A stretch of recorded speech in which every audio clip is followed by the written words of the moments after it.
Hello అండి. మా అమ్మ ఇంటి వెనకాల గార్డెన్ పెంచుతుందని చెప్పాను కదా! సో, ఈ రోజైతే కొన్ని కూరగాయలయితే కోస్తుంది. అవి ఏంటో చూద్దాం రండి. ముందుగా గార్డెన్‌లో అయితే 2 రకాల వంకాయల చెట్లయితే ఉన్నాయి. ఒకటి తెల్ల వంకాయ, ఒకటి పర్పుల్ వంకాయ అనమాట.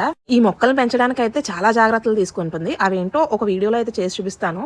మా అమ్మ తన గార్డెన్‌లో చాలా రకాల కూరగాయలనైతే పండిస్తుంది. వాటితోనే తన కూరలు కూడా వండుకుంటుంది. మా అమ్మ, మా తమ్ముడే కదా! సో, అవైతే సరిపోతాయి వాళ్ళకి. ఈ కూరగాయలన్నిటిని తను వండుకోవడమే కాకుండా చుట్టుపక్కల వాళ్ళకి కూడా కొన్ని కూరగాయలనైతే ఇస్తూ ఉంటుంది. ఇవన్నీ జస్ట్ విత్తనాల వల్ల వచ్చినవే అనమాట. ఏవి మొక్కలుగా తెచ్చి పాతినవి కాదు.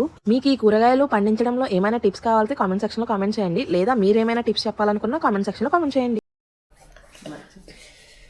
ఈ మా చెట్లు ఎన్ని కాయలు, ఇది తెల్ల వంకాయ, ఇది నల్ల వంకాయ, చిక్కుడు గోరు మామూలు చిక్కుడండి, టమాటా. మేము 4-5 రకాల మందులేసి పెంచాము. ఇట్లా పచ్చిమిరకాయలు చూడండి, సేమ్ పచ్చిమిరకాయలు ఆర్గానిక్తో అన్ని రకాల మందులేసి పండిస్తాం.